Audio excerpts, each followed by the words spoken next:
여러분, 이 땅에 태어난 대부분의 남자들이 평생 한 번 하게 되는 수술이 있는데 어떤 수술인지 아시겠습니까? 네, 웃는 분들 계신데 포경 수술입니다. 보통은 청결함을 위해서 또 건강상 도움을 주기 위해서 이렇게 남성의 껍데기를 잘라내는 그런 수술이죠. 이 수술은 흡사, 성경에서 나오는 할례와 거의 비슷한 그런 형태를 취하고 있습니다. 그러다 보니까 이것을 성경에서 나오는 할례와 같은 것으로 오해하는 경우들도 좀 있는 것 같습니다. 그러나 사실 남성들이 하는 이 수술과 할례는 완전히 다른 것이지요. 무엇이 다를까요? 그 목적이 완전히 다른 것입니다. 포경수술은 건강을 위해서, 몸을 위해서 하는 것이지만 할례는 건강이 아니라 오직 종교적이고 신앙적인 목적을 가지고 하는 것입니다. 창세기 17장 8절로 12절의 말씀입니다. 내가 너와 내 후손에게 가나안 온 땅을 주어 영원한 기업이 되게 하고 나는 그들의 하나님이 되리라.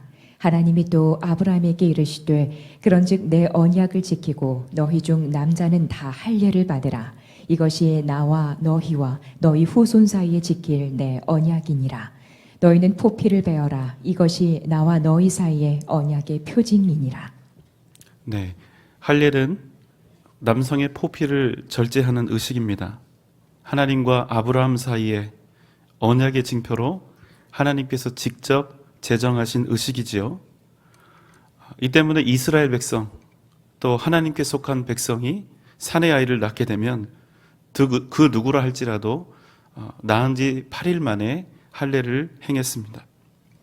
오늘 본문은 하나님께서 이스라엘로 하여금 할례를 회복해 하시는 그런 내용의 말씀입니다. 이스라엘 백성들은 하나님으로부터 이미 가나안을 선물로 받았습니다. 일찍이 40년 전의 일입니다. 하지만 그들은 하나님을 의지하고 하나님의 약속의 말씀을 신뢰하는 대신 가나안에 사는 그 거민들이 크고 강대한 것을 보고 너무나 무섭고 두려운 나머지 가나안으로 행군하여 들어가지 못하고 다시 광야로 되돌아가서 40년 떠돌이 생활을 하며 지냈습니다. 그러나 하나님은 다시 그들을 가나안 앞에 세우시고 그들로 하여금 가나안 땅으로 들어가게 하신 것입니다. 이스라엘 백성들이 요단강 앞에 이르렀을 때 하나님께서 말씀하셨습니다. 여호수아 3장 12절로 13절 말씀입니다. 이제 이스라엘 지파 중에서 각 지파에 한 사람씩 12명을 택하라. 온 땅에 주 여호와의 궤를 맨 제사장들의 발바닥이 요단물을 밟고 멈추면 요단물 곧 위에서부터 흘러내리던 물이 끊어지고 한 곳에 쌓여 서리라. 이스라엘은 요단강을 멈추고 그 강의 땅을 마르게 하신 그 하나님의 능력을 직접 경험하면서 그 강을 건너 가나안으로 입성하게 되었습니다. 여러분, 홍해의 기적을 생각하시면 됩니다. 똑같은 일이 한 번 더 요단강을 건널 때 일어났던 것이지요. 이스라엘 백성들의 마음이 어떠했을까요? 하나님이 행하신 이 놀라운 기적을 직접 경험하면서 가나안 땅으로 들어온 그들은 이제 지겨운 나그네 살이를 마치고 가나안을 얻을 수 있다는 큰 기대에 부풀어 있었습니다. 동시에 이 소식을 들은 이스라엘 백성들이 요단강의 마른 땅을 딛고 가나안으로 들어왔다는 그 소식을 듣고 가나안 민족들은 두려움과 충격에 벌벌 떨고 있었습니다. 여러분, 아주 좋은 타이밍에 온 것이지요. 이제 이스라엘이 가나안 민족을 향해 진군하여 들어가면 됩니다. 완전하게 지금 기세가 꺾여 있는 가나안 민족들을 이삭 줍듯이 치고 들어가면 되는 것이지요. 그런데 여러분, 이 시점에서, 이 중요한 시점에서 하나님께서는 가나안을 향해 내달릴 수 있는 이 최고의 시점에서 정말 이해할 수 없는 한 가지 명령을 이스라엘 백성들에게 내리십니다. 여호수아 5장 2절의 말씀입니다. 그때에 여호와께서 여호수아에게 이르시되 너는 부싯돌로 칼을 만들어 이스라엘 자손들에게 다시 할례를 행하라 하시매. 하나님께서 명령하셨습니다. 너는 부싯돌로 칼을 만들어 이스라엘 자손들에게 다시 할례를 행하라. 어쩌면 하나님의 백성인 그들에게 하나님이 할례를 명하시는 것은 당연한 일입니다. 그런데 여러분, 때와 시기가 너무나 좋지 않습니다. 지금 할례를 행하는 것은 오히려 적들에게 기회를 주는 일이 아니겠습니까? 그들은 지금 적진에 들어와 있습니다. 더군다나 하나님은 이스라엘이 이번에는 광야로 도망치지 못하도록 아예 퇴로를 완전히 막아버리셨습니다. 다시 도망칠 때 요단강이 들어올 때처럼 다시 갈라지면 모를까, 이번에는 도망칠 구멍조차 남겨놓지 않았습니다. 그런데 하나님께서는 이 중요하고도 절박한 이 시점에서 이스라엘의 모든 남자들에게 할례를 행하라 명령하신다는 사실입니다. 두 가지 이유가 있습니다. 첫째, 이스라엘의 남자들에게 있어서 할례 의식은 단지 모양의 문제가 아닙니다. 남자분들은 거의 대부분 경험이 있으실 텐데 포경 수술을 하고 나면 어떻게 됩니까? 너무나 고통스럽고 불편해서 거의 사나흘을 자연스럽게 걷지도 못하고 아무런 힘도 쓸 수 없는, 아무것도 제대로 할 수 없는 무력한 상태가 됩니다. 그래도 지금은 좋은 약들이 개발이 돼 있지요. 마취제도 있고 진통제도 있고 또 항생제도 있습니다. 게다가 지금 이스라엘이 만난 것처럼 갑자기 적으로부터 침략을 받을 일도 없으니까 그저 수술을 받고 어느 정도의 고통과 시간을 감수하면 그런 대로 견딜 수 있게 됩니다. 그러나 여러분, 지금 이스라엘 백성들이 만난 그 상황을 한번 상상해 보십시오. 지금처럼 예리한 수술용 메스가 있는 것이 아닙니다. 특별히 오늘 말씀은 부싯돌을 가지고 칼을 만들어서 할례를 행하라고 말씀을 하고 있는데, 여러분, 돌을 아무리 잘 갈아도 돌은 돌이지요. 칼이 아니지 않습니까? 잘 들지도 않는 이 돌칼을 가지고 할례를 행하면 그 통증이 얼마나 클 것이면 그 회복은 얼마나 더디겠습니까? 좋은 약들이 있는 것도 아닙니다. 진통제가 있는 것이 아니고 또 수술 후에 그 수술 부위를 보호할 수 있는 특별한 용품이 있는 것도 아닙니다. 게다가 당시 남자들의 역할이 무엇이었습니까? 힘을 쓰는 것입니다. 몸을 써서 농사를 짓고 가축을 기르고 언제 침략해 올지 모를 적들의 공격을 대비해야 하는 것이 남성들의 역할이 아닙니까? 그런데 그 상황 속에서 온 이스라엘의 남자들이 할례를 받게 되면 최소한 회복될 때까지 며칠 동안 최소한 남자로서의 모든 기능과 생존력을 완전히 상실하게 되어버린다는 것입니다. 창세기 34장에 가면 야곱의 딸 디나가 세겜성에서 추장의 아들에게 강간을 당했을 때 야곱의 아들들은 혼인을 청해오는 그 세겜의 사람들에게 할례를 행하라고 요구합니다. 세겜성 전체가 모든 남자들이 할례를 받게 되면 우리가 이 디나, 우리의 딸을 너희들에게 주겠다는 것이었습니다. 이에 디나를 사랑했던 추장의 아들과 그 아비는 온 세겜성의 사람들을 설득해서 모두가 다 할례를 받도록 합니다. 바로 그때 어떤 일이 일어났습니까? 디나의 오빠인 시므온과 레위 두 사람이 칼을 차고 그 성에 들어가서 모든 남자를 다 죽여버린 것입니다. 그만큼 할례는 그 자체만으로도 매우 스스로를 위험에 빠뜨리는 일이 된다는 것입니다.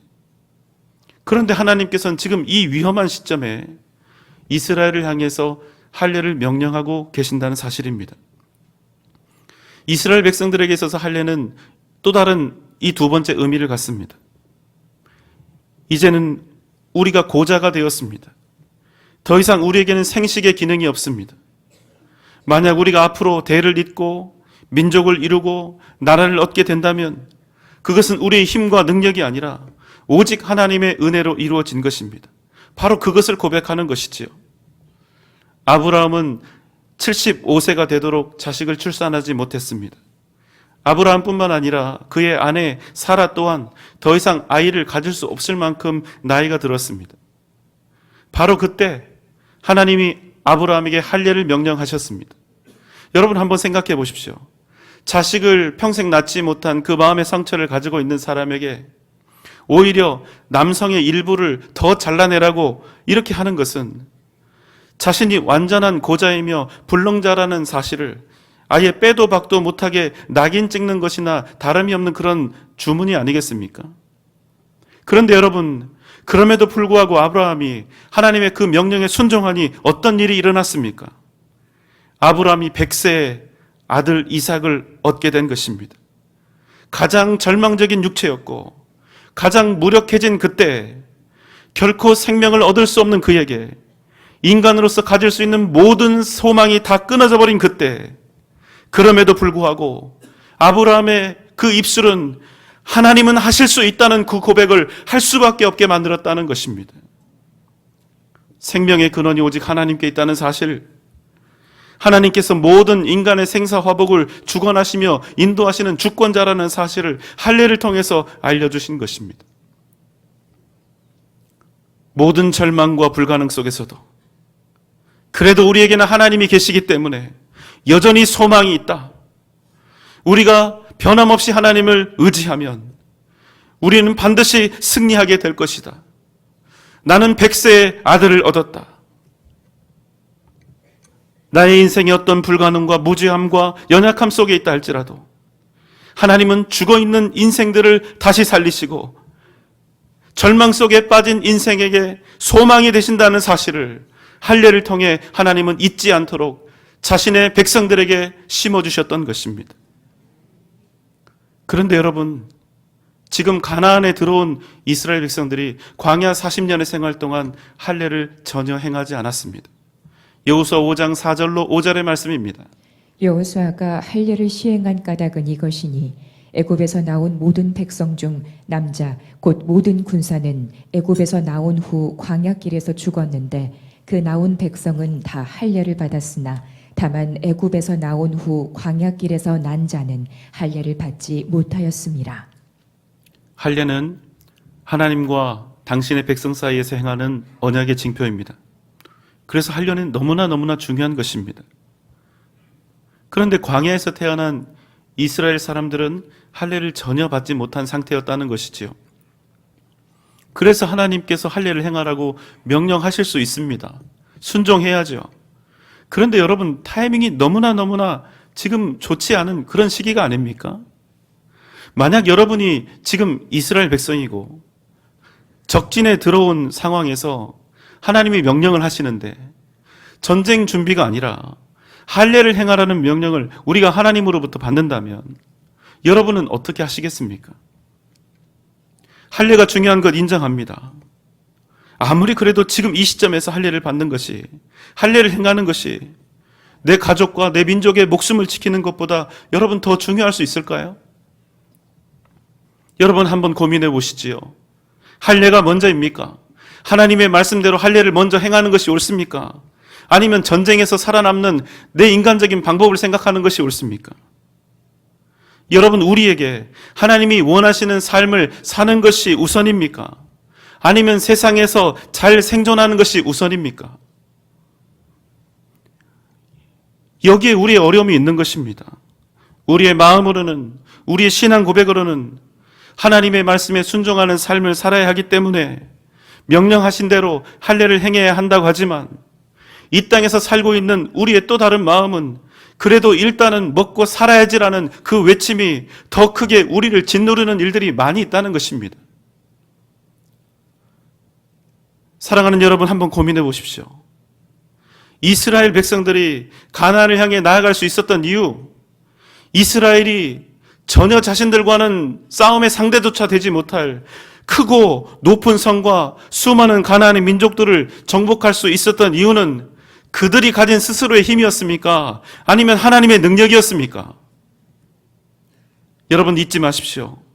가나안을 정복하는 사람은, 가나안을 얻는 사람은 단지 힘이 세거나 강한 자가 아니라 오직 약속의 땅을 하나님께 선물로 받은 하나님의 백성만이 그 가나안 땅을 취할 수 있었다는 사실입니다. 그렇기 때문에 가나안을 얻는 것은 지금 누가 얼마나 강력한가, 얼마나 누가 전쟁 준비가 잘 되어 있는가 여기에 달린 것이 아니라 그가 진정 하나님의 백성인가, 그가 진정 하나님께 택함 받은 언약의 사람인가, 바로 여기에 달려 있다는 것입니다. 그래서 지금 적진에 들어와 있는 이 시점에서, 인간적으로 가장 위태로운 이 시점에서 하나님의 백성인 이스라엘에게 가장 중요한 것은 이스라엘이 지금 얼마나 건재한가, 얼마나 전쟁 준비를 잘 할 수 있는가, 그것이 아니라 이스라엘, 그들은 지금 어떤 존재인가, 그들과 하나님은 어떤 관계 속에 있는가, 바로 이 질문에 먼저 믿음으로 답하는 것이 그 무엇보다 중요했다는 것입니다. 그래서 여러분, 지금 길갈에서 이스라엘이 행하는 이 할례의 의미는, 주님, 저희들의 사정을 주님 잘 아시지요? 우리는 아무런 힘도 없고 능력도 없고 무능한 것 다 아시지요? 우리의 힘으로는 저 가나안의 민족들, 저 성들을 결코 이길 수가 없는 것 주님 다 아시지요? 그러나 제가 이 모든 것, 내가 가진 모든 소유와 내 지혜와 내 지식과 내 힘을 다 내려놓고 오직 하나님만을 믿고 하나님만을 의지하며 저 가나안의 백성들을 향해서 나아가겠습니다. 바로 이것을 다짐하며 결단하는 것입니다. 하나님께서 할례를 통하여 원하시는 것이 바로 이 고백인 것입니다. 여러분, 할례를 왜 해야 합니까? 단지 하나님의 백성으로서의 언약의 표시니까? 이스라엘 백성의 표징이니까 해야 합니까? 그렇지 않습니다. 할례는 이제부터는 내가 하나님의 백성으로, 오직 하나님의 백성으로 살아가겠다는, 내 힘, 내 능력 믿고 사는 그런 인생이 아니라 하나님이 살리시면 살고 하나님이 죽이시면 죽고 살아도 주를 위해서 죽어도 주를 위해서 살겠노라 다짐하는 것입니다. 여러분, 믿음이 무엇입니까? 그냥 믿는 것입니까? 그냥 믿는다고 하고 믿기 위해서 노력하면 그게 믿음입니까? 그렇지 않습니다. 믿음의 의미는 그저 믿는다, 의지한다, 이런 의미를 넘어서서 온전히 내 인생, 내 삶을 내가 믿는 그분께 맡기는 것을 의미하는 것입니다. 여러분, 한번 생각해 보십시오. 내 인생을 온전히 맡기지 못하는 믿음, 내 인생을 온전히 드리지 못하는 믿음, 내 인생, 내 삶을 온전히 그분께 의탁하지 못하는 믿음, 여러분, 그 믿음이 진정한 믿음이 될 수 있습니까? 믿음은 정말로 믿고, 정말로 의지하고, 정말로 나를 온전히 그분께 맡기는 것입니다. 그래서 여러분, 믿음은 적당이라는 말이 있을 수가 없는 것입니다. 만약 누군가가 나에게 와서 큰 돈을 좀 빌려달라고 합니다. 누군가가 나에게 와서 중요한 일을 자기에게 맡겨달라고 합니다. 그런데 만약 내가 그 사람을 적당히 믿는 사람이라면, 적당히 믿을 만한 사람, 완전히 신뢰가 가지 않는 사람에게 어떻게 큰 돈을 빌려주고 중대한 일을 맡길 수가 있다는 것입니까? 우리가 하나님을 그렇게 적당히 믿는다면 우리의 믿음을 진정한 믿음이라고 얘기할 수 있겠습니까? 우리는 목숨도 걸지 않고 인생도 걸지 않고 심지어는 아무런 희생도 내려놓음도 없이 적당히 하나님을 따르고 적당히 하나님을 믿으면서 우리 인생의 할례도 행하지 않고 아무런 인생의 무장 해제도 없이 하나님보다 더욱더 세상을 흠모하며 살면서도 하나님을 그래도 지렛대를 삼아서 더 풍요롭고 더 건강하고 더 편안하게 살 그런 방법을 꿈꾸며 살아간다는 것입니다. 여러분, 기억하십시오. 하나님 없이도 얼마든지 생존할 수 있는 국리와 방편을 가진 그 채로는 결단코 하나님의 백성으로 온전히 살아갈 수가 없다는 것입니다. 하나님이 주시는 가난이라고 하는 선물을 받을 수가 없는 것입니다. 무조건 가진 것을 다 버리고 가난하게 되어야 한다고, 세상의 모든 것들을 다 버리고 내려놓아야 한다고 여러분께 말씀드리는 것이 아닙니다. 세상의 지혜, 소유와 물질, 지위와 명예가 결단코 나쁜 것이 아닙니다. 문제는 하나님이 아니라 그것들을 믿고 그것들을 의지하며 살아가려는 우리의 마음이 나쁜 것입니다. 그래서 하나님께서 어떻게 하십니까? 때때로 우리가 강력한 무기라고 생각하는 것, 내 인생에 든든하다고 생각했던 그 무기들, 때때로 우리에게 그것들 무장 해제를 명령하실 때가 있다는 것입니다. 가장 돈이 많이 필요하고 가장 건강이 필요하고 가장 힘과 노력이 필요한 그때 우리를 완전히 무장 해제시켜버리고 완벽한 빈손으로 우리를 그렇게 만들어 버리실 때가 있다는 것입니다. 무엇을 위해서입니까? 가진 것 다 잃고 고생 한번 해봐라. 아니요, 절대 그런 것이 아닙니다. 마치 오늘 말씀처럼 이스라엘 백성들에게 가나안 전쟁을 앞두고, 아니 언제 적으로부터 공격을 당할지 모르는 이 상황에서 그들로 하여금 할례를 행하게 하심으로 이 땅에서 가장 무력하고 불능한 민족으로 천하게 만드시는 것과 같다는 것입니다. 그러나 여러분, 분명한 사실은 우리가 우리 인생에서 가진 모든 것을 잃고 우리 인생에서 가장 위험한 약점이 세상에 노출이 되고 가장 아픈 그 생채기가 드러나고 가장 고통스러운 상처가 터져 나올 때, 그래서 우리가 무능함과 무력함 속에 처해질 때, 그때 우리의 인생이 완벽한 불능 상태에 이를 때 우리는 오직 예수 그리스도로 말미암아 살아있으며 오직 하나님만을 의지하며 살아야 한다는 그 사실을 다시금 철저히 깨닫게 된다는 것입니다. 갈라디아서 2장 20절의 말씀입니다.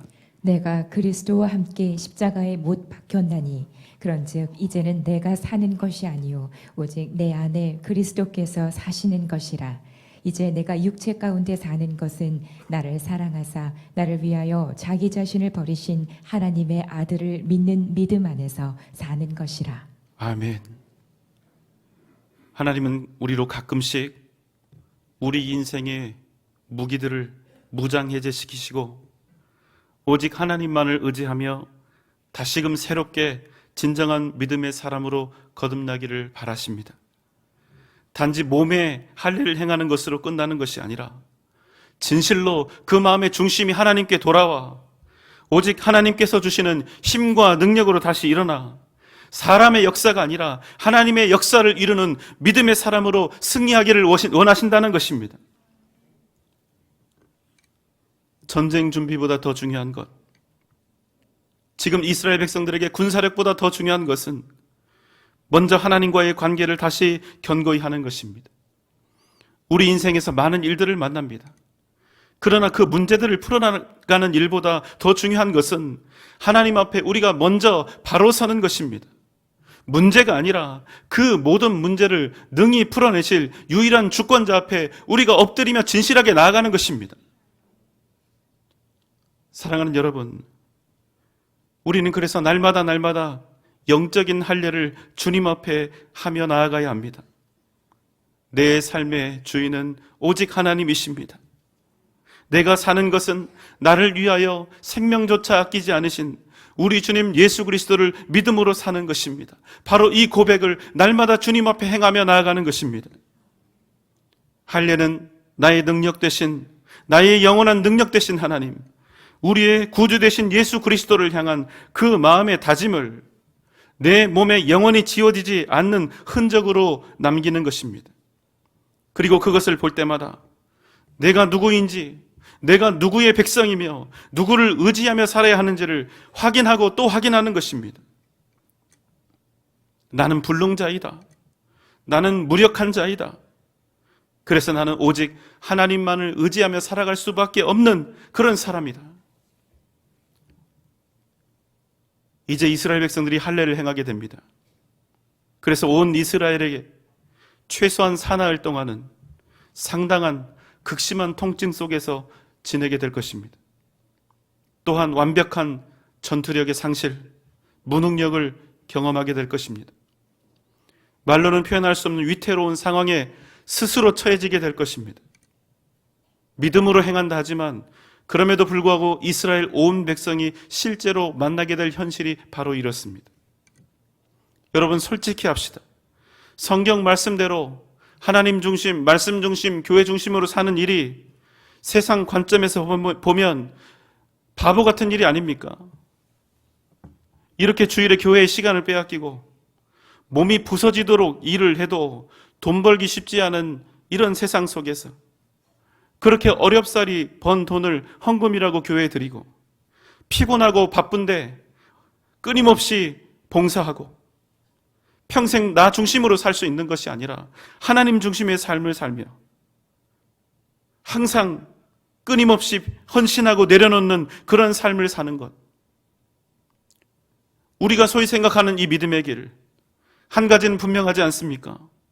이 일은 누가 보아도 절대로 부자 되는 길이 아닙니다. 높아지는 길도 아니고 세상에서 잘 되는 길도 절대로 아닙니다.